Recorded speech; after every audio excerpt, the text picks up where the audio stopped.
જેવી રીતના માણસ ચર્ચામાં રહે છે ને, બસ એવી જ રીતના ઇન્ટરનેટ ઉપર આજકાલ એક રેસીપી, એક ડિશ બહુ જ ચર્ચામાં રહેલી છે અને એ છે પખાલ ભાત. હા, આ ડિશ ઓરિસ્સાની છે. પખાલ ભાત પણ કહી શકો, પંતા ભાત કે એવું કંઈક પણ કહેવાય છે આ ભાતને. હવે આમાં કરવાનું છે શું? ઓવરનાઇટ તમારે આગલા દિવસના તમારી પાસે ભાત બચ્યા હોય તો તમે નાઇટ એક માટલાની નાનકડી હાંડીમાં એને પાણીમાં મિક્સ કરીને મૂકી દો, જેવી રીતના મેં તમને બતાવ્યું.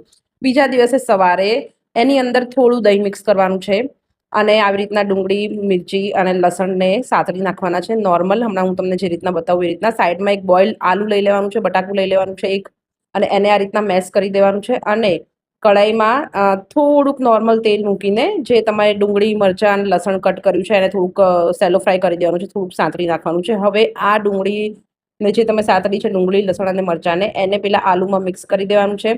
આને એ લોકો કહે છે આલુ ભરતા, જેવી રીતના આપણે બેંગનનું ભરતું હોય ને એ રીતના એ લોકો આને આલુ ભરતા કહે છે. તો આ રીતના મિક્સ કરીને લાડવો વાળી દેવાનો છે. મેં લાડવો નહોતો વાળ્યો કેમ કે મને ટાઈમ નહોતો મળ્યો.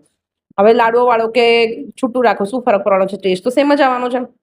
સો આ મિક્સ કરીને આને સાઈડમાં રાખી દેવાનું છે. અને જે હાંડીમાં તમે આગલા દિવસના રાતના પાણીમાં ભાત જે તમે ભીગાવીને રાખ્યા હતા એનામાં થોડુંક દહીં મિક્સ કરવાનું છે આ રીતના. મને હાંડીમાં થોડું વઘાર કરતા નહીં ફાવે એટલે મેં અલગથી બાઉલમાં કાઢી લીધું. અને એને આ ભાતમાં હવે વઘાર કરવાનો છે, ઝોક લગાવવાની છે. એના માટે અલગથી થોડુંક તેલ, 1 ચમચી જેટલું તેલ લેવાનું છે. એમાં રાઈ જીરુંનો વઘાર, હિંગ નાખવાની છે.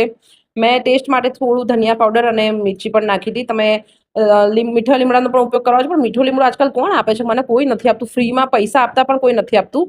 તો આને આ રીતના વઘાર કરી નાખવાનો છે. અને આ good source of vitamin B12 કહેવામાં આવે છે અને તમને લૂથી બચાવે છે. એવું આ ઓરિસ્સાની ડીશ છે. તો ત્યાંના લોકો કહે છે, ઓરિસ્સા છે કે પછી ઝારખંડ છે, ત્યાં આ ડીશ બહુ જ ખવાય છે. હવે મેં બહુ ડર સાથે બનાવ્યું કે મને ભાવશે કે નહીં ભાવે, પણ ટ્રસ્ટ મી, મેં જ્યારે આ ટેસ્ટ કર્યું ત્યારે આહા, મને બહુ જ મજા આવી. ટેસ્ટ વોઝ ગુડ, સારું લાગતું હતું. એકદમ કહેવાય પણ બેકાર પણ નહોતું લાગતું અને સારું લાગતું હતું. સૌથી મહત્વની વાત તો એ છે કે આપણી હેલ્થ માટે બહુ જ સારી છે. તમારા બોડીને હીટથી બચાવે છે, ગરમીથી બચાવે છે. અને સૌથી પહેલાં અત્યારની જે સમસ્યા છે ને B12, એ દૂર કરે છે. તો તમે પણ એકવાર જરૂર ટ્રાય કરજો અને પ્લીઝ ચેનલને સબસ્ક્રાઈબ કરજો.